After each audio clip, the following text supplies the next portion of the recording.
All right. I want to wrap it up with this because I do want to hear your take on it. Did you watch one or two of the Chappelle show? I watched both of them. Chappelle's. Did you like them or did you not? I'm always interested in Serial's reviews because I'll tell you what I thought after I hear but I want to hear your take on them. That motherfucker got a serious nicotine addiction. Oh, the first one where he couldn't have a cigarette? Well, no. He just kept touching his... Like, you're not a smoker, but I noticed it. Like, he kept doing, like, the smoking thing to his lips and touching his lips. The entire first one, I didn't know what was going on until the second in the second one, he kept grabbing his pocket. He had a front shirt pocket.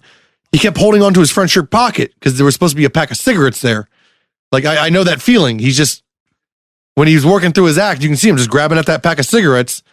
And then eventually in the second one, he asked for like, who's got a cigarette? Let me smoke one. No, that was the craziest. That's when I saw how comfortable he was on stage, when he literally just bummed a cigarette from somebody in the audience and then just kind of like took like a 5-minute smoke break and chatted. You know, like he put his feet up on the fucking thing. On the monitor, down. Yeah.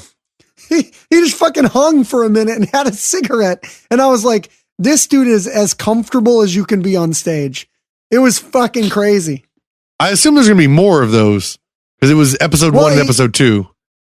He's banked. I guess this whole time he's been disappeared because he's got Dave Chappelle money. He's taken film crews with him and filmed all these specials and kind of kept them in a vault somewhere. The other thing too that I find weird that like I kind of got from the comedy specials was that like he may not admit it himself, but it sounds like he took time off to raise his kid. He pulled a fucking Rick Moranis. He took 10 years off to raise his kid.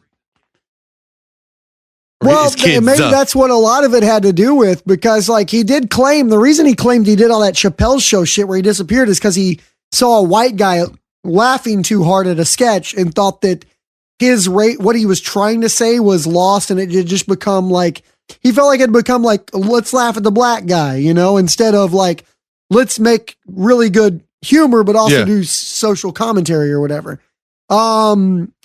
So I think that's why he said he quit, but it did, you know, I got the vibe because he did talk a lot. I didn't even know he's married until these specials. Yeah. He's married and got like kids. It sounds like he became a very, very rich man very quickly and took some time off to hang out with his kids and family for like 10 years.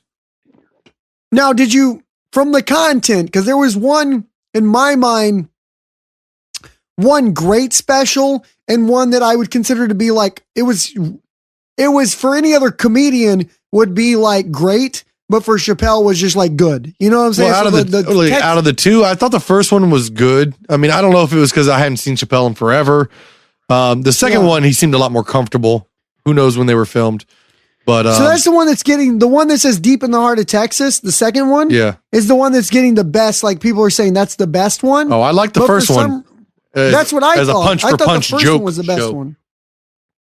Because I was laughing out loud at the first one and also he had a good framing device. And the fact that from the start he was like, hey, I got 4. Yeah, it was a good framing device because it felt like, I really thought that was like brilliant. And then, because he kept like, I knew it was coming after the first time he did it, like fool me once, but he fooled me every time. I didn't know when it was coming. I'd lose track of my thoughts and just follow the story. Yeah, because he would rant in between. Yeah. He would go on like 15-minute. He basically did 4 15-minute comedy segments, and then in between each one, dropped a little OJ story. Yeah, back to the OJ. But you're right. You would forget the OJ framing device, but it made it packaged. It was nicely, great. Yeah, it was great storytelling. Yeah, I really liked that first special. I laughed a lot at it, man. And I did not catch what you caught until the second special with the cigarette thing, because the whole first special, that was the only thing that was distracting me, was where he kept touching his lips, and I was like, what is he fucking doing? But now I get it. The guy was just fiending a cigarette for an hour. Yeah. He was just going, God damn it, I need a cigarette right now. Yeah. It just reminded me, like, because I have watched a lot of comedy specials. Netflix now puts one out every Tuesday, a new comedy special. And I've watched them all. I watched Jim Norton's last week. The week before that, I watched Amy Schumer. But it's like seeing a guy, to me, again, like you were just talking about, like comfort level on stage or whatever.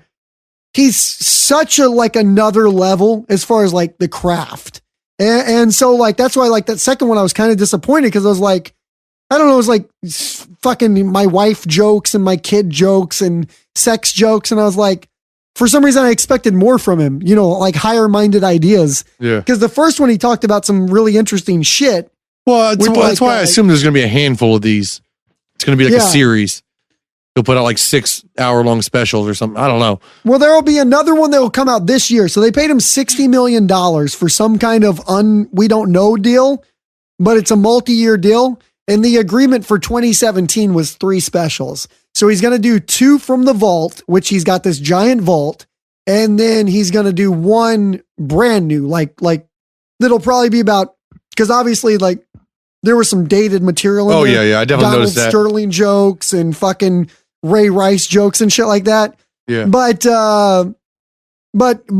obviously the 2017 shit will probably be like new shit, Trump shit, or it's all going to be current. So that's the saddest thing, man. I don't know if you've ever been to a comedy show. I went and saw JJ or something, the guy from goddamn Moving On Up to the Sun. Dynamite. Yeah, I saw that. JJ Walker. Yeah, JJ Walker. I saw that guy live back in like maybe 5 years ago. Hell, maybe at 10 years ago at this point. But still, he was doing like Pamela Anderson boob jokes and Bill Clinton jokes. It was the saddest thing. Yeah, it was the saddest thing I've seen. Like, this is like 20 years out of date, dude. Well, that's why I think you can notice comedians who have spent 20 years on the road honing an act, and then they get famous, but they don't know what the fuck to do after that. Yeah, it took them a long time to get where they were. Well, and they've built this 1 hour. They spent 20 years building an hour of solid material, and then they're like, oh, people want more of that. I can't wait another 20 years, right? I gotta fucking make it faster. Yeah. I think this happened to Ron White. Ron White, when everybody first saw him on Blue Collar Comedy Tour. He did 2 hours that were good. But have you watched any shit he's done since then? It's just not the same. Well, I should, because like I listen to him on podcasts, and he's a hilarious motherfucker. He tells great stories. I almost think that's a better format for him. I think he's like Artie Lang. Artie Lang is a great storyteller, but like his comedy is like, you're doing this joke again? But like when you hear him just tell stories, it's fucking great. Ron White is a character, as a personality.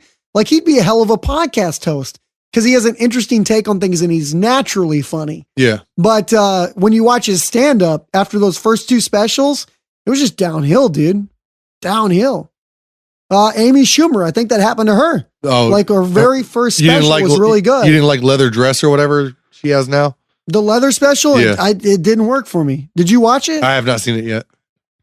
It wasn't that good, dude. I don't expect Norton much. Probably had the Jim Norton special is probably his best special in ever, maybe. Because it was actually funny the whole way through. I'll have to give him a try too, because I see Jim Norton as a radio personality more than anything. I don't think he's that funny, so I don't know. I assume I've listened to a special of his before, but I just don't think Jim Norton's that funny. Yeah.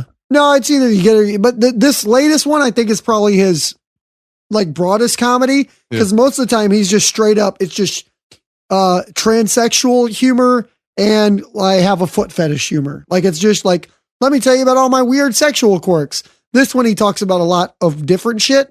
Are all comedians into feet? Because really Chappelle mentioned feet as well. Oh, he did, didn't he? Yeah. Yeah, fuck, he did. Maybe that's a weird comedian thing. I don't know. So what would you give them on your scale? What would you give the Chappelle's? Both of them are worth the watch. Yeah. I mean, they're funny. It's Chappelle. It's a little weird getting used to like buff Chappelle compared to skinny Chappelle.